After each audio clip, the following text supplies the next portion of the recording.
Una escena bien realizada, que va más allá de lo que uno puede imaginar. Realmente llega a provocarte una sensación completamente nueva, partiendo de una sola causa: incertidumbre.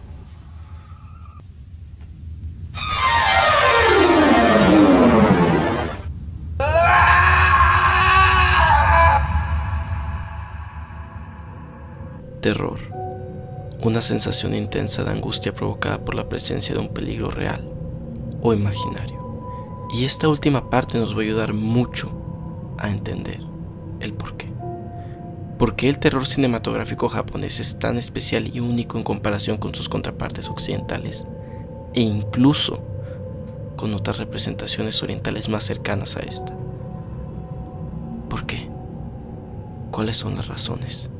¿A qué tipo de terror o miedo nos encontramos al presenciar una de estas cintas cinematográficas? Estas son algunas de las cuestiones que analizaremos para poder entender de una forma un poco más clara este arte, que muchas veces resulta ajeno a nosotros, mas sin embargo no deja de ser tan importante y especial. Y he de ahí el porqué tan especial del J-Horror.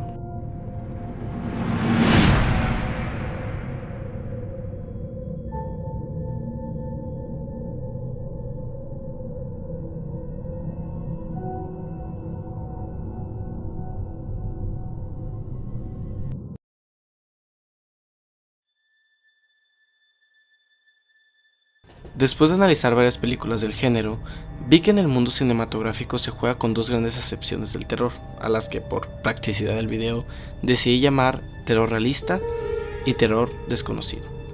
Hablando de cada uno, el terror realista es cuando sabes de antemano todas las características y naturaleza de lo que te provoca ese terror, la forma en la que esa situación puede desembocar desde un punto de vista humano, además de tener una imagen más clara acerca de las posibilidades de que esto ocurra. Este suele darse en conjunto con aspectos más realistas, de ahí el nombre, como es cuando hablamos de un asesino en serie o algún animal peligroso. Sabes que hay un parámetro de daño que te puede realizar y ciertas formas en las que puede realizarlo debido a que es algo que se manifiesta o sucede en nuestro plano y bajo nuestra naturaleza física. Es decir, se es consciente de los límites a los cuales están atados de antemano, lo cual genera una mayor sensación de tensión y esperanza.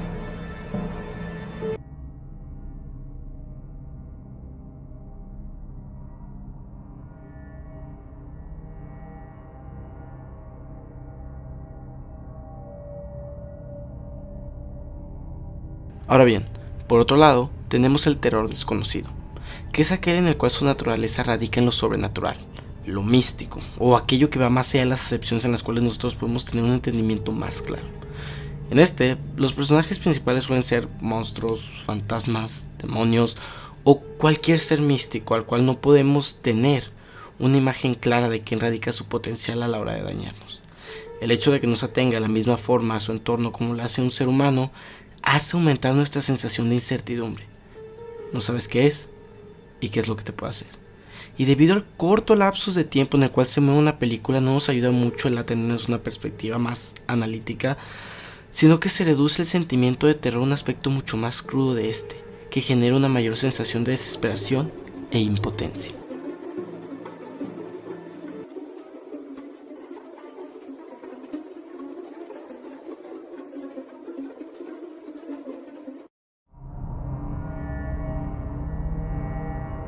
Ahora que ya sabemos cómo es la forma en la cual la mayoría de las piezas cinematográficas de este género operan, cabe hacernos una pregunta. ¿Cómo ha sido la historia del género del horror en Japón? O más bien, ¿cuál es la historia del J-Horror?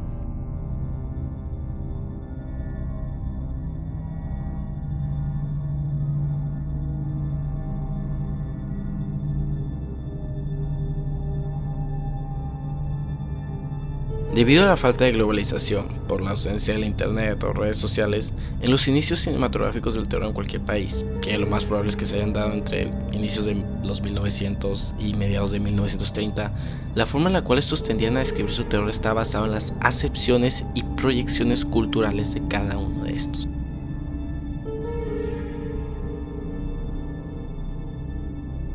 Mientras que por un lado los estadounidenses se basaban más en historias como Frankenstein,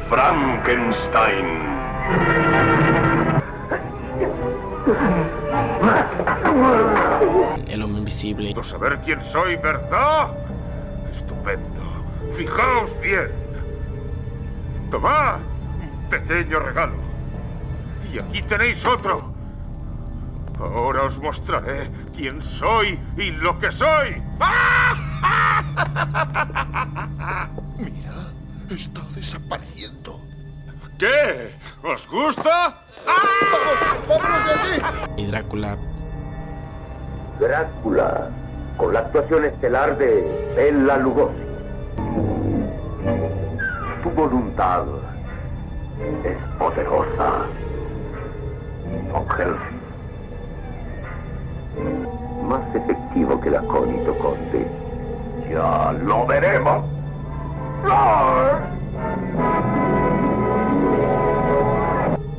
Casi todas historias basadas en novelas escritas por gente británica o que tuvieron una gran proyección en dicho país, y debido a la facilidad del idioma y la influencia de este en América, se decidió en aquel país llevar a cabo dichos filmes. En México, sus inicios en la era del cine de terror también se ven fuertemente marcados por la cultura y aspectos populares de aquella época. Gerasimus, las semanas y los meses pasan sin que en este lugar ocurra nada de importancia. He venido a una cita con un desconocido. Yo lo llamo de otra manera. Justicia. Como lo fueron leyendas urbanas como es el caso de La Llorona,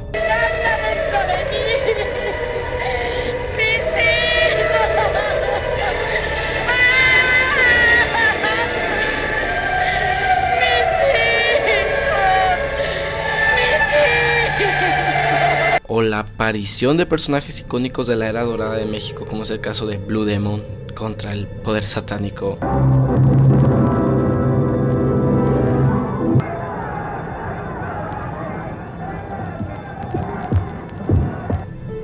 los cerebros infernales, Lamento no mostrarte más que esos cerebros, pero era todo lo que necesitaba.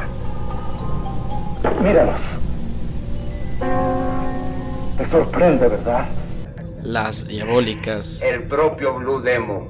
Ya sabía yo que un día con otro se me iba a hacer agarrarte como tú en su agujero. etc.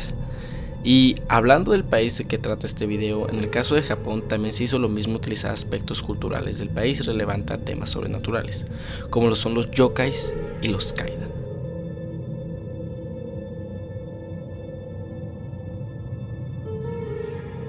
Respecto a estos, los kaidan hablaban de cualquier historia de fantasmas de la época. Eran algo así como leyendas acerca de entes errantes que, más que provocar una reacción de terror debido a que si ibas a topártelos o tener algún tipo de contactos con ellos te provocaran un mal, era más bien una tensión constante, debido a que la forma en la que los fantasmas operan en las leyendas japonesas es distinta a la que nosotros conocemos en Occidente, ya que muchas de estas historias tenían como objetivo el inspirar miedo en las acciones que cometías, ya que representaban un estado carmitente de acción-reacción en dichas historias, más que el hecho de que solo te atacara porque sí. Sí, además de lidiar con la culpa de haber cometido alguna maldad, el pensamiento colectivo japonés te hacía pensar que, además de eso, un ente vendría a castigarte por eso.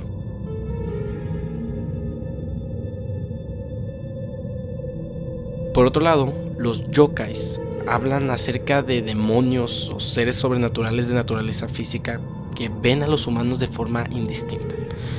El que quieran hacer daño o ayudar depende meramente de lo que quisiera el yokai. Ellos no están para darte alguna lección o llevar a cabo cualquier resolución de problemas humanos. Son seres indiferentes a los mortales que actúan bajo su propio juicio y conveniencia.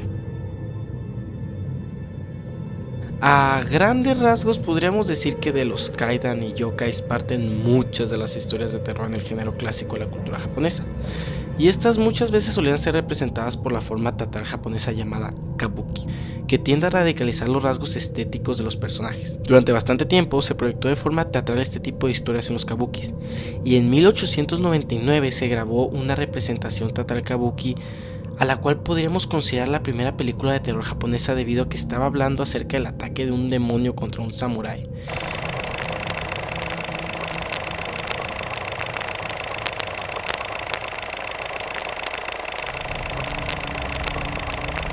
Además de esto, otra adaptación muy famosa acerca del género kaidan o relevante a fantasmas es la de Tokaido Yotsuya, la cual tiene múltiples adaptaciones cinematográficas de distintos años.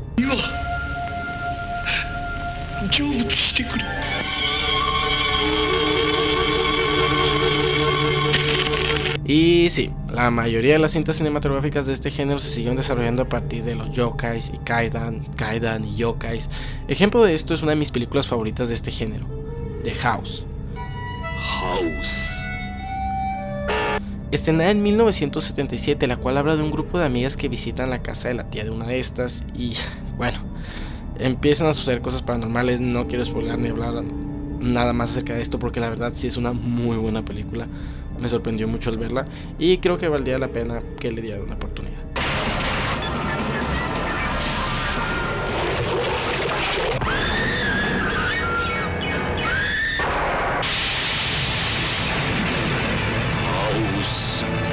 Todo esto siguió así hasta el año 1998, el cual dio inicio a la época más popular del género de terror japonés con el estreno de Ringu.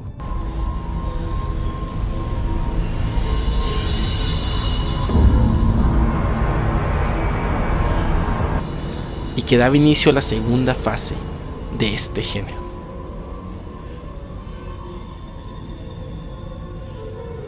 Esta película habla acerca de una madre soltera que encuentra una cinta maldita que te matará en 7 días. La historia clásica todos la conocemos.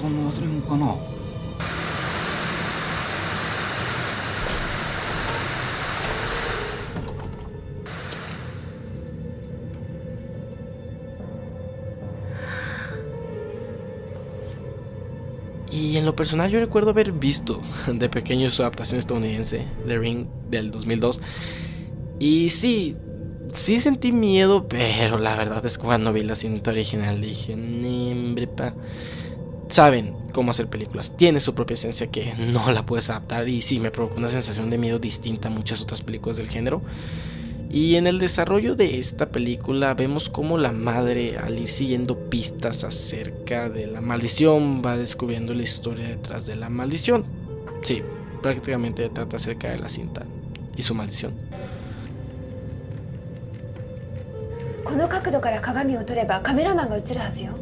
Es un poco inquietante escuchar estas clásicas historias de fantasmas o demonios, ya sea desde la perspectiva estadounidense o japonesa. De cierta forma sabíamos que en su lugar de pertenencia, que en este caso hablando de Japón, era una sociedad japonesa pasada que ya no tenía mucho que ver con el gran urbanizado y moderno Japón, pero en el film de Ringu lograron adaptar elementos tecnológicos a la historia, como lo son televisores, reproductores de cinta VHS, lo que ocasionó un nuevo matiz en el género, el terror partiente de la tecnología.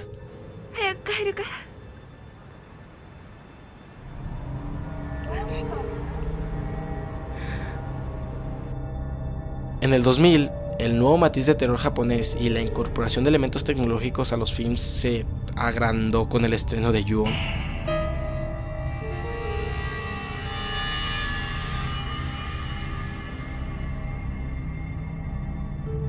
Esta historia se centra en cierto grupo de personas que de forma individual entran en contacto con una casa que está maldita. Pero no sigue la temática de casas malditas, se aleja completamente de esta, ya que la mayoría de los eventos paranormales no se llevan a cabo dentro de esta, sino que más bien funciona como un punto de contacto con la maldición y cada uno tiene un final fatídico, aunque de distinta forma. Sin embargo, en el desarrollo de la historia de cada uno vemos elementos relacionados a la sociedad moderna, como lo son hospitales, escuelas, y sí, no es que no hubieran hospitales y escuelas en el pasado, sino que en esta película se mostraban de una forma mucho más moderna, haciendo fácil el proyectar estos miedos en áreas más comunes de la sociedad japonesa. El hecho de que nunca se logró conocer de buena forma a los personajes y que estos siempre perecían ante la maldición genera una sensación de impotencia. Como les había comentado al inicio del video, no te ayuda lo suficiente el tratar de analizar de forma analítica por el poco tiempo que dura la película. Solamente te quedas con esa sensación de miedo de una forma mucho más cruda.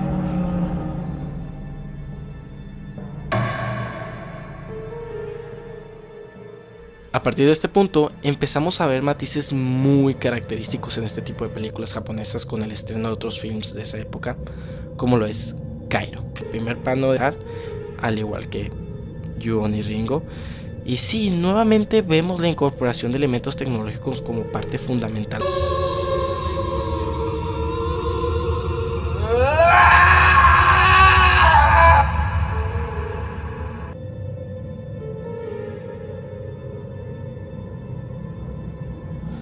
Algo triste acerca de la decadencia de este género es que sucede poco tiempo después de su éxito.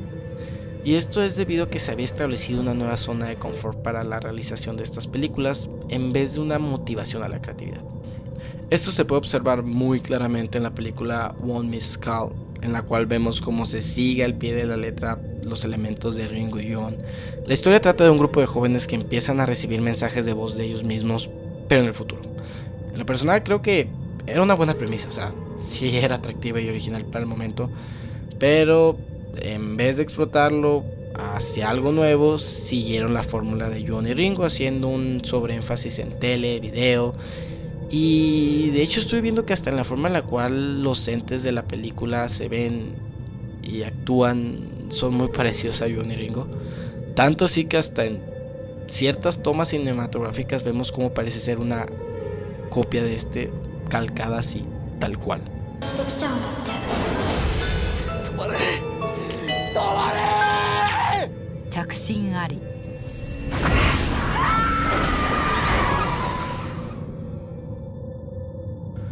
Y uno podría decir que sí, es mucho adjudicarle la muerte de un género a una película, y yo también lo pensé, pero no, esto se confirmó con el estreno de otra cinta llamada The Locker. Sí, esta sí terminaría de cerrar nuestras dudas acerca de la monotonización del género, porque sí, ya habían caído en un error de copiar la misma fórmula.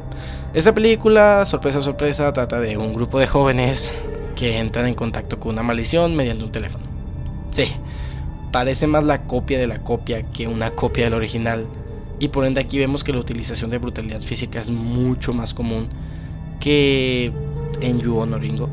Al ver la triste situación en la que se encontraba el género y sabiendo que nadie iba a sacar algo nuevo que atrayera la atención de forma mundial nuevamente, a Japón se le ocurrió algo un poco más seguro, por así decirlo, para poder volver a sus días de gloria: las secuelas. Ringu 2 Ringu no kyōfu wa hajimari ni suginatta. Querían utilizar el reconocimiento de las primeras para ver si lograban atraer la atención a las secuelas, como lo fue el caso de Ringu 2 y Ju-on 2 o 3, y spoiler, no funcionó. De ahí en más, últimamente hemos visto muy pobres intentos de llamar la atención de la gente con películas como Sadako contra Kayoko, en el cual son los fantasmas o entes respectivos a Ju-on y Ringo. O sea, mames, estas películas ya llevan más de 15 años de haberse estrenado y siguen usando los mismos fantasmas. Pero bueno, realmente sí, siguen sin tener nada nuevo, y no quiero profundizar mucho en esta fase porque llamar a esas películas parte del género de terror sería insultante para este mismo.